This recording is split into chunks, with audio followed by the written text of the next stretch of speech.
बिस्मिल्लाहिर्रहमानिर्रहीम। रब्बिज़िदनिल्मा अस्सलामु अलैकुम dear students, I hope you are fine. आज हम सेकेंड ईयर बायोलॉजी और ज़ूलॉजी ए जो कि एडीएस और बीएस के लिए है, इसके अंदर आज हम डिस्कस करेंगे माइटोसिस को। माइटोसिस एक्चुअली क्यों होती है, इसकी वजह क्या है। हमारी बॉडी की ग्रोथ हो रही है, अगर हमारी बॉडी में कोई ज़ख़म हो जाता है तो उसकी रिपेयरिंग के लिए, उसकी हीलिंग के लिए माइटोसिस का प्रोसेस होता है, और एसेक्सुअल रिप्रोडक्शन के अंदर माइटोसिस इन्वॉल्व होती है। तो कुछ सेल होते हैं जो परमानेंटली डिवाइड करते रहते हैं, लाइक हमारी स्किन के सेल्स, एम्ब्रियो के सेल्स, गट सेल्स, इंटेस्टाइन के सेल्स, एपिथेलियल सेल्स। ये सेल जो डिवाइड कर रहे होते हैं, कॉन्टीन्यूस डिवाइड कर रहे होते हैं।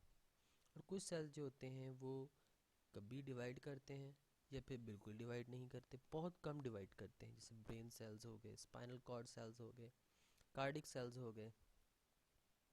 तो सेल डिवीजन की टू टाइप्स हैं, माइटोसिस, मियोसिस, जिसमें आज हमने माइटोसिस को डिस्कस करना है। माइटोसिस क्या है?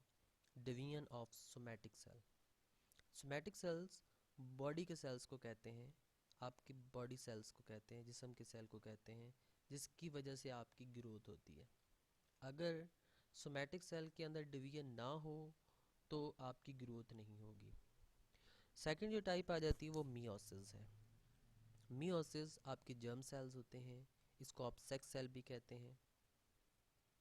तो माइटोसिस को हम डिस्कस करने जा रहे हैं जी। Mitosis is the step in the cell cycle where the newly formed DNA is separated and two new cells are formed with the same number and kind of chromosomes as the parent nucleus.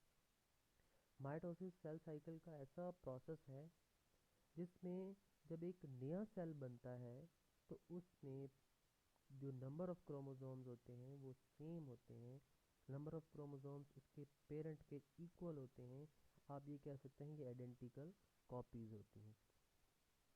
आप इसे ऐसे भी define कर सकते हैं, parent cell divides into two daughter cells in such a way that a chromosome number cells remain the same as their parents.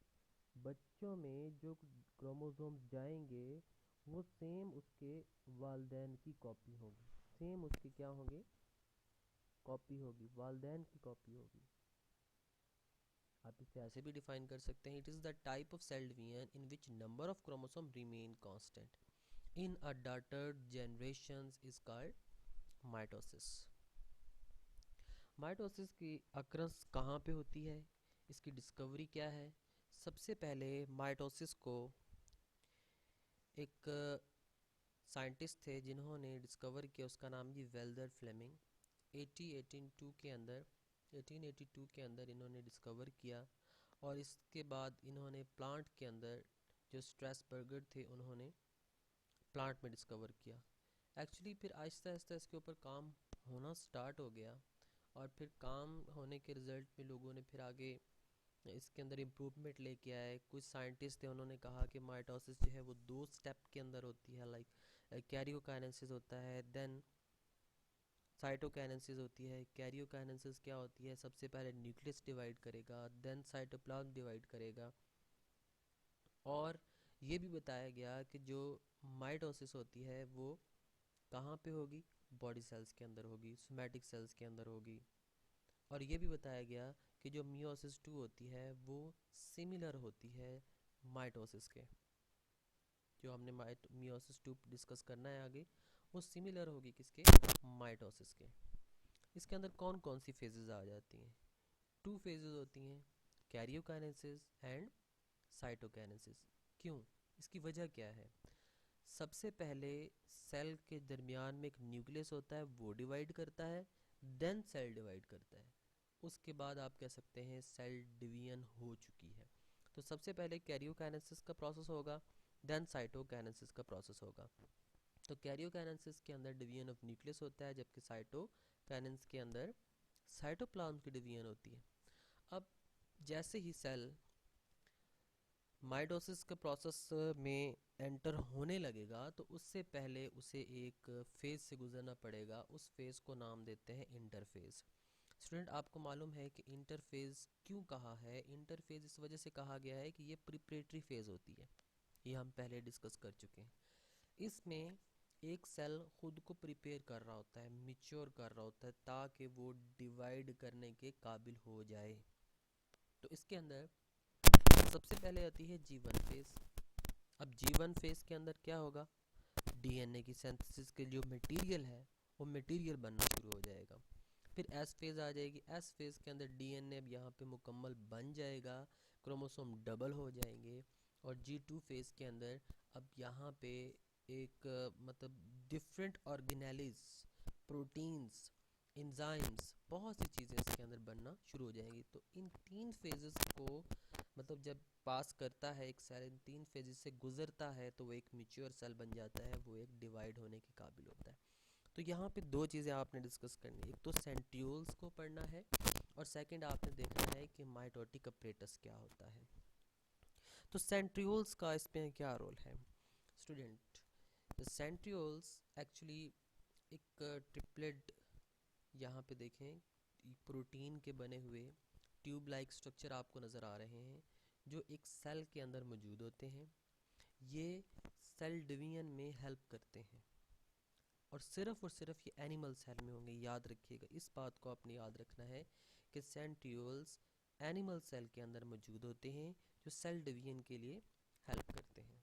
और हर cell में एक पेयर मौजूद होता है सेंट्रियोल का, जो आगे जाके फर्दर डिवाइड होगा, जिससे आगे फर्दर जाके स्पिंडल फाइबर्स अराइज होंगी और उन स्पिंडल फाइबर्स को आप माइटोटिक अपरेटस कहते हैं। उस माइटोटिक अपरेटस में आप माइक्रोट्यूब्यूल्स को डिस्कस करते हैं। माइक्रोट्यूब्यूल्स 3 तरह की होती हैं, ये अब हर सेंट्रियोल से निकल रही हैं। फॉर एग्जांपल यहाँ पे एक सेंट्रियोल है, अब ये एक सेंट्रियोल का पेयर यहाँ पे मौजूद है, तो एक पेयर एक सेंट्रियोल मूव करके दूसरे पोल की जानिब चला जाता है। अब जब यहाँ से मूव करके यहाँ पे आएगा तो इससे स्पेंडल फाइबर्स अराइज होंगी, माइक्रोट्यूब्यूल्स अराइज होंगी। ठीक है, अब वो माइक्रोट्यूब्यूल कौन कौन सी हैं? वो 3 टाइप की हैं: astral microtubules, kinetochore microtubules and polar microtubules. इन तीनों को ज़रा गौर से समझिएगा। अब यहाँ पे एक ये सेंट्रियोल्स हैं, सेंट्रियोल से निकलने वाली फाइबर्स, जो फाइबर्स सेंट्रियोल से निकल रही होंगी, इनको आप एस्ट्रल माइक्रोट्यूब्यूल्स या एस्टर माइक्रोट्यूब्यूल्स कहते हैं। जबकि ये आपको एक ब्लैक कलर की नज़र आ रही है, ये ब्लैक कलर की जो माइक्रोट्यूब्यूल्स है इसको आप काइनेटोकोर कहते हैं। क्यों कहते हैं? क्योंकि इसने क्रोमोसोम्स का जो सेंट्रोमेयर है उसके साथ बाइंड किया, उसने काइनेटोकोर के साथ जाके बाइंडिंग की हुई है, क्रोमोसोम को पकड़ा हुआ है, क्रोमोसोम को होल्ड किया हुआ है। Okay, understand? तो इसे आप कहते हैं काइनेटोकोर माइक्रोट्यूब्यूल्स। और थर्ड टाइप आपको फ्रीली नज़र आ रही हैं, ये आपको ब्लू कलर की नज़र आती हैं। एक फाइबर्स यहाँ से आ रहा है और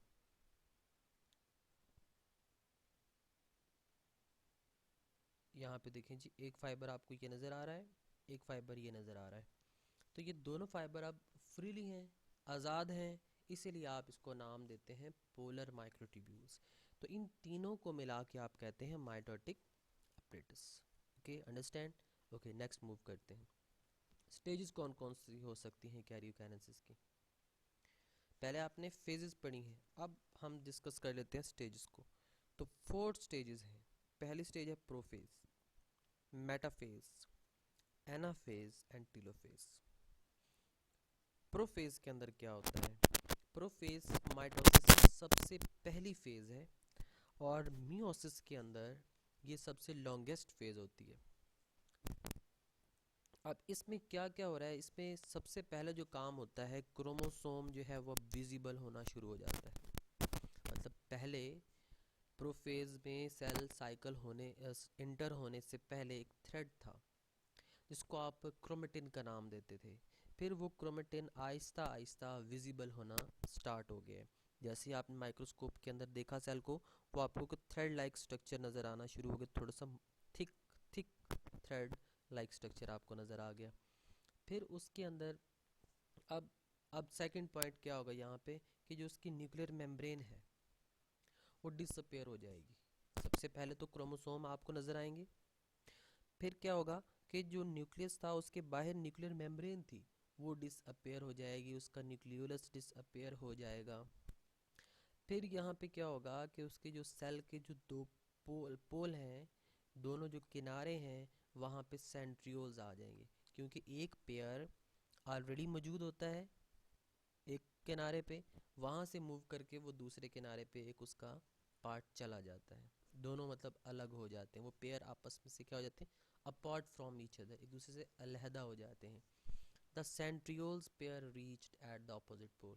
अब वो जितने दोनों जो सेंट्रियोल्स हैं वो अलग अलग किनारों पे चले जाएंगे, अपोजिट पोल की जाने मूव कर जाएंगे।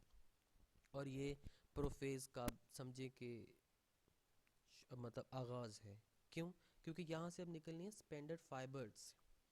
अब जब ये मूव करके चले गए, मूव करने के बाद यहाँ से अराइज होती हैं स्पेंडल फाइबर्स। 3 हमने स्पेंडल फाइबर्स पढ़ी हैं, इसको आप माइक्रोट्यूब्यूल्स भी कहते हैं। एक सेंट्रियोल से अराइज हो रही होती है, ऐसे ही है, उसको आपने एस्ट्रल का नाम दे दिया।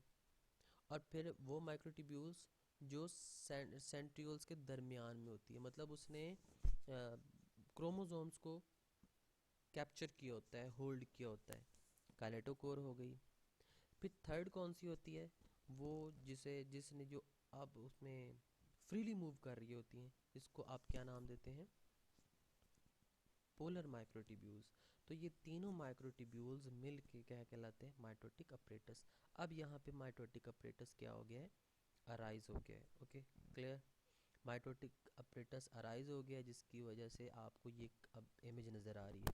यहाँ पे देखें प्रोफेज में क्या हुआ, प्रोफेज के अंदर न्यूक्लियस के बाहर जो न्यूक्लियर इन्वेल्प थी वो डिसअपेयर होना शुरू होगी। देखें न्यूक्लियस आहिस्ता आहिस्ता क्या हो रहे हैं, अपीयर हो रहे हैं, थिक हो रहे हैं। सेंट्रियोल मूव करके अपोजिट पोल पे चले गए हैं। फिर यहाँ से क्या हो गई हैं, माइक्रोट्यूब्यूल्स अराइज हुई हैं।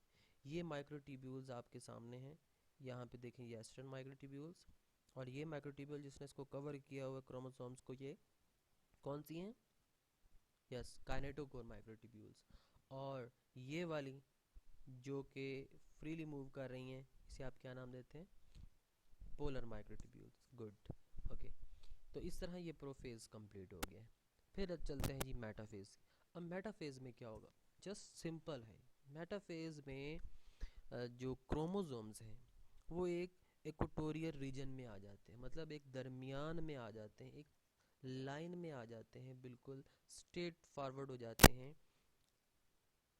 इस में आप देख सकते हैं कि ये तमाम क्रोमोसोम्स एक लाइन में आ गए, बिल्कुल बड़े डिसिप्लिन के साथ एक लाइन में आ गए, इक्वेटोरियल प्लेट के अंदर आ गए हैं, या इसको आप एम प्लेट भी कहते हैं, मेटाफेज प्लेट भी कहते हैं। ठीक है, तो मेटाफेज में जस्ट याद रखना है आपने, क्रोमोसोम्स एक सिंगल लाइन में, एक स्ट्रेट लाइन में, इक्वेटोरियल लाइन में, मेटाफेज लाइन में आ जाते हैं।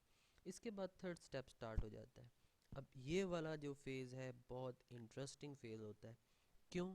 क्योंकि इसके अंदर जो क्रोमोसोम्स हैं वो एक दूसरे के ऊपर फोर्स लगाते हैं, मतलब ये वाला जो राइट साइड वाला सेंट्रियोल होगा ये क्रोमोसोम्स को अपनी जानिब खींचेगा, लेफ़्ट वाला अपनी जानिब खींचेगा, ताकि ये क्रोमोसोम जो हैं इसके क्रोमेटिड अलग अलग हो जाए। पेयर है ये, क्रोमेटिड है, ये अलग अलग हो जाए। अलग करने के लिए वो क्या करेगा, उसको पुल करेगा। हर each chromatid is complete chromosomes is pulled toward opposite led by centromere. Centromere से जुदा होने की वो जब कोशिश करते हैं तो उस दौरान क्योंकि वहाँ पे फोर्स लग रही है, फोर्स लगने की वजह से वो अब एक जो सेट है वो एक साइड पे चला जाएगा, दूसरा सेट दूसरे साइड पे चला जाएगा। तो यहाँ पे क्या हो गया, एनाफेज की कंप्लीशन हो गई। यहाँ पे देख सकते हैं, क्लियरली देख सकते हैं कि क्या हो रहा है, कि जब वो एक प्लेट में थे, एक मेटाफेज के अंदर थे, इक्वेटोरियल प्लेट के अंदर थे, उस वक्त मेटाफेज था। लेकिन एनाफेज में क्या हुआ कि ये जो माइक्रोट्यूब्यूल्स है काइनेटोकोर, इस साइड वाला इसने इस क्रोमेटिड को अपनी जानिब खींचा है। शेप बता रही, जब खिंचाव पड़ता है तो उसकी शेप चेंज हो गई है। तो इस साइड ने अपनी जानिब खींचा है, दोनों ने अपनी अपनी ऑपोजिट पोल की जानिब खींचा है। तो ये डॉटर क्रोमोसोम्स क्या हो गए, अलहदा हो गए। आपने यहाँ पे क्रोमोसोम्स काउंट करने थे, 1 2 3 4 6 क्रोमोसोम्स हैं। अब जब पेरेंट इसकी डॉटर्स में कन्वर्ट होंगे तो उन हर डॉटर के अंदर 6 क्रोमोसोम्स जाएंगे। ओके जी, नेक्स्ट टीलोफेज। अब जो टीलोफेज आता है, इसमें तकरीबन जो काइनेटोकोर का जो प्रोसेस है वो कंप्लीट हो चुका है इस फेज़ के अंदर, टीलोफेज में। ठीक है, क्यों? क्योंकि जो डॉटर क्रोमोसोम्स थे वो अपने अपोजिट पोल की जाने मूव कर जाते हैं। अब जैसे ही वो मूव कर जाएंगे और उसके जो स्पिंडल फाइबर्स थे वो डिसअपेयर होना स्टार्ट हो जाएंगे। और फिर जो इसका जो माइटोटिक ऑपरेटस था सारा, kinetochore, aster microtubules, each and everything क्या हो जाएंगी, डिसअपेयर हो जाएंगी, ख़त्म हो जाएंगी। और फिर यहाँ पे न्यूक्लियर इन्वेल्प बनना शुरू हो जाएगी। न्यूक्लियर इन्वेल्प बन गई, इसका मतलब ये है कि अब यहाँ पे वो जीन का एक्सप्रेशन करेंगे। और फिर एक और यहाँ पे आप देख सकते हैं कि ये वाला क्रोमेटिन उसी तरह चला गया जैसे प्रोफेज के अंदर आपने डिस्कस किया था। ये माइक्रोट्यूब्यूल्स सेंट्रियोल्स कॉर्नर पे चले गए हैं, ये इधर आ गए हैं। यहाँ पे आप देखें ये अलग अलग मतलब थ्रेड लाइक स्ट्रक्चर अपीयर हो रहा है। तो यहाँ पे तो था टीलोफेज। टीलोफेज अब कंप्लीट हो गया, मतलब कैरियोकाइनेसिस का प्रोसेस कंप्लीट हो गया, इसके बाहर न्यूक्लियर इन्वेल्प भी बन चुकी है। यहाँ तक तो था कैरियोकाइनेसिस। अब साइटोकाइनेसिस की बात करते हैं। साइटोकाइनेसिस में जस्ट ये होगा कि जो साइटोप्लाज्म है वो डिवाइड होगा, जिसकी वजह से वो एक सिंगल सेल दो डॉटर सेल में कन्वर्ट हो जाएगा। ओके, अब यहाँ पे आप देख सकते हैं, यहाँ पे ये देखें कि एक सेल है, जब क्लीवेज होगी तो दो सेल में तकसीम हो गया। अब इसमें प्लांट और एनिमल का थोड़ा सा आप फ़र्क देख लें कि इसमें फ़र्क क्या होता है, डिफरेंसेस क्या होते हैं। मेजर डिफरेंसेस आपने याद रखने हैं। जो प्लांट्स होते हैं उनके बाहर होती है सेल वॉल, लेकिन जो एनिमल सेल है उसके बाहर सेल वॉल नहीं है। प्लांट की जो सेल वॉल है उसको दरमियान से क्लीव करने से रोकती है। ठीक है, क्लीविज फ्रो नहीं बनता प्लांट सेल के अंदर, लेकिन एनिमल सेल के अंदर क्लीविज फ्रो बनेगा। तो प्लांट सेल में क्लीविज फ्लो क्यों नहीं बनता? क्योंकि उसके बाहर होती है सेल वॉल, जिसकी वजह से वहाँ पे दरमियान में एक बनती है प्लेट, सेल प्लेट, फ्रेगमोप्लास्ट प्लेट भी उसको बोलते हैं, जिसकी वजह से वो अलग हो जाएगा। बाकी जो कैरियोकाइनेसिस का प्रोसेस होता है वो सेम होता है। ये देखिए जी, एनिमल सेल साइटोकाइनेसिस का प्रोसेस हो रहा है कि ये पूरा सेल था, यहाँ दरमियान से क्या हो रही है, क्लीविज हो रही है, ये क्लीविज हो रही है। ठीक है, कैसे क्लीवेज हुई है कि ये सेल मेम्ब्रेन अंदर की तरफ पिंच हो गई है, अंदर की तरफ चली गई है। अब यहाँ से इसने अंदर की जानिब जाके फोर्स डालनी है, फोर्स की वजह से एक क्लीवेज फ्रो बनेगा, कंट्रैक्टाइल रिंग बनेगी, जिसकी वजह से दो सेल बन जाते हैं और दोनों सेल अपने वालिद की तरह, अपने वालदैन की तरह, अपने पेरेंट्स की तरह सिमिलर नज़र आएंगे। जबकि प्लांट सेल्स की अगर बात करें तो प्लांट सेल के बाहर होती है सेल वॉल, जो इसको क्लीवेज फ्रो करने से, अंदर की तरफ पिंच करने से रोकती है। तो इसकी वजह से यहाँ पे बन जाते हैं गोल्जी वेजिकल्स की एक लाइन बन जाती है, इकट्ठे हो जाते हैं सारे वेजिकल्स, इकट्ठे हो जाते हैं जो क्या बना देते हैं, एक सेल प्लेट बना देते हैं। और देन ये सेल प्लेट आपस में बस वहीं से क्या हो जाती है, जुदा हो जाती है और दो सेल में कन्वर्ट हो जाती हैं। इसकी ज़रा समझ देख लें कि हमने माइटोसिस का प्रोसेस को डिस्कस किया। माइटोसिस वो प्रोसेस है जो कहाँ पे होता है, सेल ग्रोथ के अंदर। तो इसकी के अंदर हमने 4 फेजेस पढ़ी हैं, prophase, metaphase, anaphase and telophase. Prophase में हमने देखा क्रोमोसोम जो है वो कंडेंस हो गए हैं, न्यूक्लियर इन्वेल्प जो है वो डिसअपेयर हो गई है, और सेंट्रियोल्स जो है वो मूव कर गए अपोजिट साइड पे। जब ये अपोजिट साइड पे मूव करते हैं तो इससे स्पेंडल फाइबर्स अराइज हो जाते हैं। फिर ये स्पेंडल फाइबर्स क्या करते हैं, उसको क्रोमोसोम्स को होल्ड कर लेते हैं। कुछ स्पिंडल फाइबर्स जो होते हैं वो होल्ड नहीं करते, वो फ्रीली होते हैं, और कुछ स्पिंडल फाइबर्स ये सेल मेम्ब्रेन के साथ अटैचमेंट करते हैं, जिसको आपने एस्ट्रल का नाम दिया है। तो ये तो सिर्फ प्रोफेज है। मेटाफेज में क्या हो गया कि तमाम क्रोमोसोम सिंगल लाइन में आ गए, यहाँ पे आप देख सकते हैं सिंगल लाइन में आ गए, लाइन अप हो गए, ठीक है।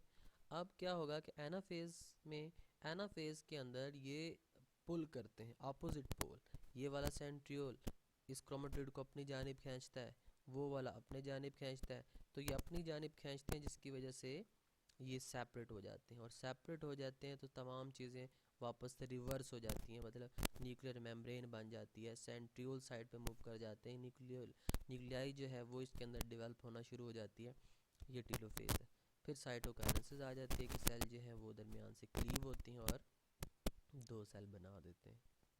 ठीक है स्टूडेंट्स, तो ये था आपका टॉपिक।